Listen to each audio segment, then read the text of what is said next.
Immigration, myths and realities, the economy, and what happened in the aughts. With Trump's new round of immigration raids, detention centers, and protests against them, I'm remembering 2 decades ago. You can find this in both written and podcast forms on Substack, on Patreon, at davidrovics.com/thisweek, and in podcast form if you look up This Week with David Rovics, wherever you get your podcasts. As a musician, I've never had as many monthly listeners on Spotify as I do right now. The last time I had almost this many listeners on that dominant streaming platform was in January 2024, when my first album about Israel's genocidal war in Gaza appeared on the platform. Therefore, I conclude that Trump's election and genocide are good for the economy. Is my logic flawed? No more or less flawed than the pundits on TV talking about something they call the economy in reference to the percentage of the workforce that's employed, from which they draw all sorts of nonsense conclusions. In reality, as any real economist will tell you, there are many economies, not just one. When the pundits talk about the economy, they're generally talking about what's good for Wall Street, what's good for corporate profits and for the stock market. Wars, fires, and floods can be very good for the economy by this measure, as long as there's enough of a society still standing afterwards to finance reconstruction. Wars, fires, and floods are good for the economy. That's not fake news, is it? It's just looking at the numbers. When cities need to be rebuilt after they're destroyed, assuming the financing exists, who's going to do the work? If we have lots of immigration, then mostly immigrants will do the work. If there are lots of undocumented immigrants, the workforce will likely be full of undocumented workers. Why is this the case? Because it's more profitable to pay workers less money to do more work. Therefore, immigrants, and especially undocumented immigrants, are preferable to other workers, since they have every reason to be working harder while getting half the pay a citizen would be able to demand. This means more people to build more houses for less money. A much better bang for the buck for all the investors and homeowners alike. Good for the economy, right? That's what they tell me on TV. Our economy depends on immigration, especially the illegal kind, because otherwise there wouldn't be enough workers in many industries, because citizens won't do those jobs. You can hear this kind of talk on mainstream corporate and public media every day of various political persuasions, including the ones positioning themselves as objective. It's all demonstrably nonsense, however, of the sort that gets a lot of people really upset and has folks yelling at their TV. Luckily, there's a world beyond the United States, so we don't need to guess in order to draw conclusions about some of these things. In countries, such as the ones I go to frequently, where they don't have a big economy consisting of undocumented workers, you will daily see sights that, to an American, seem almost shocking. In countries like Denmark, you'll regularly see white Danish people pushing mops, picking up trash, changing the sheets in the hotels, working construction, repairing cars, and so on. And they're getting paid well, they're in labor unions, they have months of paid vacation time every year, etc. Is it possible to get citizens to do this kind of work? Yes. But isn't that bad for the economy? Well, again, looking at Denmark, it's one of the most egalitarian and prosperous societies on earth. How's their economy doing? It all depends on which economy we're talking about. The economy of the regular people and the economy of the corporate elite are related, but not in some kind of predictable way. It all depends on how things are managed by entities like governments, labor unions, cooperatives, social movements, etc. We can be building lots of houses at a very low cost, but if the houses are all mansions and the workers aren't making enough money to save up to buy their own houses while they're building other people's houses, then this is a situation that might conceivably benefit a significant portion of the society, but at the same time it maintains a severe state of ever-worsening inequality between those who can afford to buy the mansions and everybody else. Wouldn't it be much better for the economy of those of us who don't own mansions if we were all getting paid good wages with good benefits and had access to actually affordable housing, like how it is in so many other countries still today that I visit regularly?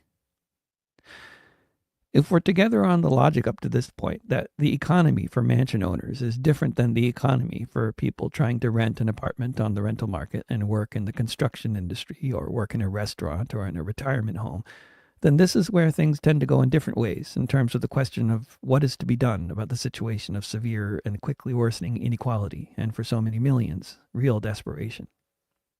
History and the world around us today is full of examples of the two main kinds of responses societies can have to this kind of situation, which is one that has repeated itself over and over again around the world in so many different ways for millennia. Whatever their views of what good immigration policies would look like or what kinds of political leaders they might like to see, when people see an untenable situation with insufficient affordable housing, too much profiteering of the limited supply, too few jobs that pay well enough to cover life's expenses, and so many people, including many immigrants, competing for that housing and for those jobs, at some point, people often will adopt one of two basic outlooks on how to deal with reality.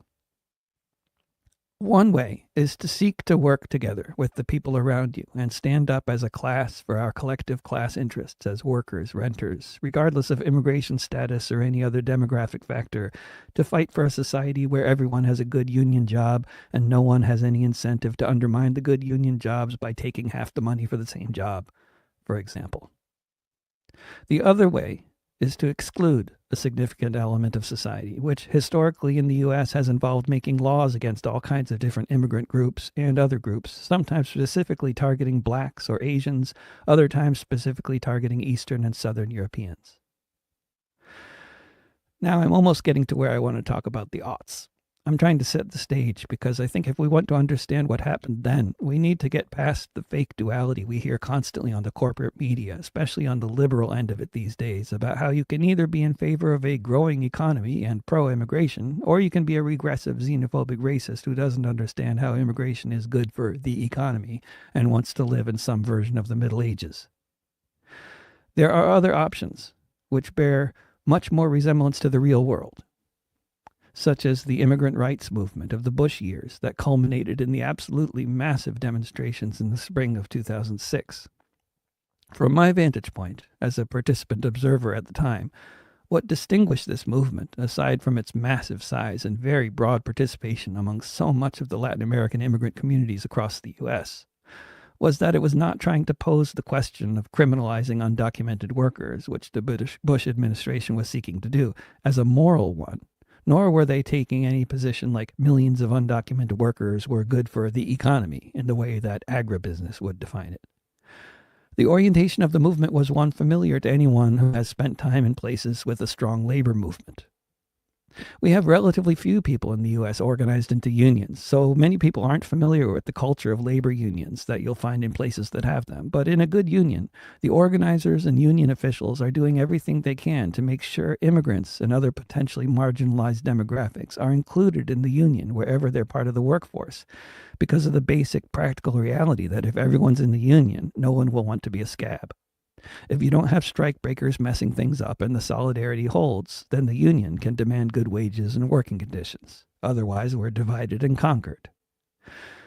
The mainstream English language press hardly covered the movement at all, as far as I recall. Also, there was very little non-Latino participation. But it was still big and then became gigantic and then basically won, or at least managed to maintain the status quo, with the law Bush wanted to pass never getting through the Congress in the end. I have a couple of especially vivid memories of the movement, which I think serve to illustrate the nature of it, why it clearly captured the hearts of millions of participants, and why it was successful, at least in a limited way. On May 1st, 2000, I arrived in Manhattan to participate in a march. I had come with a contingent of college students and assorted other folks from Connecticut. I knew there was to be some kind of action on Wall Street at the end of the day, and in the meantime, there was to be a march in support of undocumented workers. I remembered Reagan's amnesty in 1986 and thought it seemed reasonable that the capitalists would want to do another one of those. I assume they want to keep it at a certain level, unless the capitalists are really not being at all strategic, which never seems like a good assumption. Of course, there would need to be marches to demand such an amnesty again, and I was glad to be participating in one, or so I thought. What struck me when I got into Manhattan was not that there were only 200 or so people who seemed to have shown up for the action on Wall Street later in the day, but that there were at least 5,000 people from Latin America marching, and not one of them had a sign saying anything about amnesty for undocumented workers. In fact, although maybe 98% of the people marching were undocumented workers who spoke either Spanish or an indigenous language as their first language, almost all the signs I remember seeing people carrying were repeating the same phrase on homemade cardboard in English: "Workers of the world unite." Aside from the 200, mostly white suburbanites who had arrived from out of town, the average height of the people on the march was around 5 feet. This was made all the more obvious by the way the cops that were lining the entire route of the march towered menacingly above them. There were about as many cops as there were marchers. The cops had arrived mostly by motorcycle, it seemed, and there were so many police motorcycles parked everywhere, the police were literally tripping over them. Many of the marchers looked very understandably terrified, but they marched. No one knows more profoundly than the undocumented workers how much the existence of this super-exploited element of society is a class issue, not just for the undocumented, but for everyone. They all know that by taking half the wage of the citizens, they are bringing wages down for everyone. They know this is how it works, and that this is their role as a group to take less money because they don't have papers. They all know this. It's the rest of society that doesn't, often, or believes nonsense about no one else would do that work if they didn't. The events of spring 2006 were remarkable for many reasons. One was the sheer magnitude of what was happening. This was so much more than the activist corps having a demonstration in front of City Hall. This was a broad swath of society rising up everywhere, though no one should be surprised if they never heard a thing about it. If you weren't there, it didn't happen. In the spring of 2006, Spanish-language radio was abuzz with Bush administration plans to make being undocumented a felony offense, and radio acted as one of the main conduits of information from what I gathered at the time. Millions protested in Los Angeles, Dallas, Chicago, and other cities. Many large cities had the biggest protest they had ever had, before or since, hands down.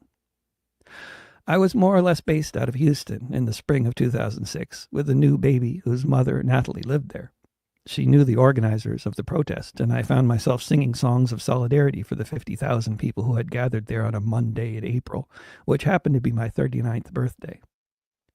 The streets of Houston were completely full of people.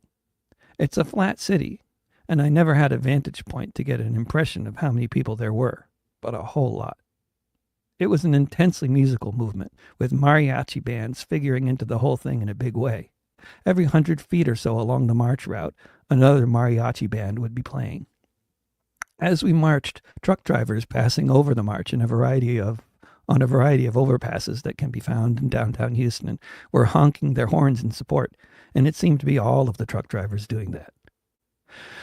The lack of white English-speaking Americans or other people not from somewhere in Latin America at this rally, as at the other ones I mentioned, was depressing. It's not that there were none.